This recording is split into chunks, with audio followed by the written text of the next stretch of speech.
السلام علیکم ورحمۃ اللہ وبرکاتہ۔ دوستو، آج ہم آپ کو ایک ایسا واقعہ سنائیں گے جو ہمیں ہر حال میں مہمان کا اکرام کرنا سکھاتا ہے۔ حضرت ابو الربیع فرماتے ہیں، میں نے ایک گاؤں میں ایک نیک عورت کی شہرت سنی جس کا نام فضہ تھا۔ میری عادت کسی عورت سے ملنے کی نہ تھی، مگر اس کے حالات میں نے ایسے سنے، مجھے اس کے پاس جانے کی خواہش پیدا ہوئی۔ میں اس گاؤں میں گیا اور اس کی تحقیق کی۔ مجھے لوگوں نے بتایا کہ اس کے یہاں ایک بکری ہے جس کے تھنوں سے دودھ اور شہد دونوں نکلتے ہیں۔ مجھے یہ سن کر تعجب ہوا۔ میں نے ایک نیا پیالہ خریدا اور اس کے گھر جا کر میں نے کہا کہ تمہاری بکری کے بارے میں نے یہ بات سنی ہے کہ وہ دودھ اور شہد دیتی ہے، میں بھی اس کی برکت دیکھنا چاہتا ہوں۔ اس نے وہ بکری میرے حوالے کر دی۔ میں نے اس کا دودھ نکالا تو واقعی اس میں سے دودھ اور شہد نکلا۔ ہم نے اس کو پیا۔ اس کے بعد میں نے پوچھا کہ یہ بکری تمہارے پاس کیسے آئی؟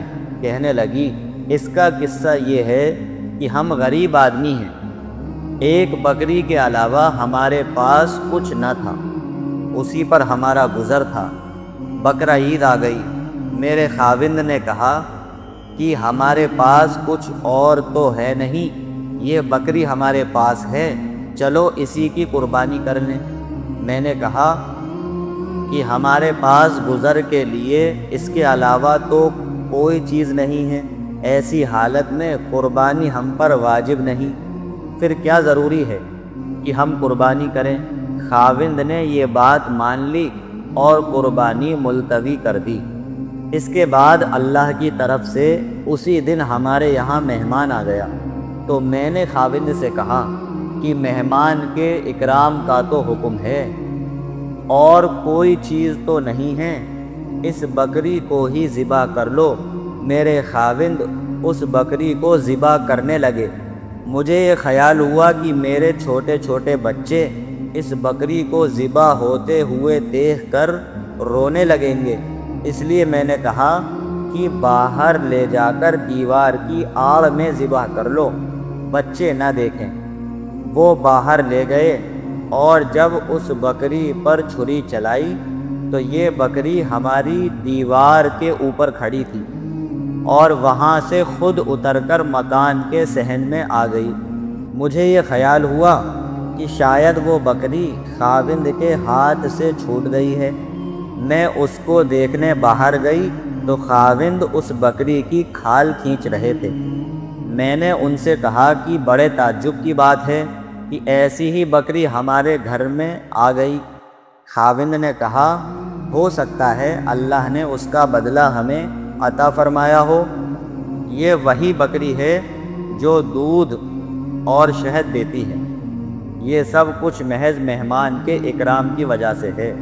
پھر وہ عورت کہنے لگی کہ اے میرے بچوں، یہ بکری دلوں میں چرتی ہے، اگر تمہارے دل نیک رہیں گے تو اس کا دودھ بھی اچھا رہے گا، اور اگر تمہارے دلوں میں کھوٹ آ گیا تو اس کا دودھ بھی خراب ہو جائے گا۔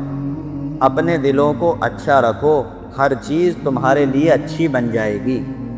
دوستو، یہ واقعہ ہمیں سکھاتا ہے کہ ہم جس لائق ہیں، اپنے مہمان کا اکرام ہمارے لیے ضروری ہے۔ مہمان کا اکرام یہ ایمانی صفت میں سے ہے۔ اللہ ہمیں بھی مہمان نوازی کرنے کی اور نیک نیت سے اس کے بندوں کی خدمت کرنے کی توفیق عطا فرمائے۔ ایسے ہی مزید واقعات سننے کے لیے ہمارے چینل قصہ حقیقت کو سبسکرائب کریں، ویڈیو کو لائک کریں اور اپنے تعلقات والے لوگوں کو شیئر کریں۔ کمنٹ باکس میں اپنی رائے کا اظہار ضرور کریں۔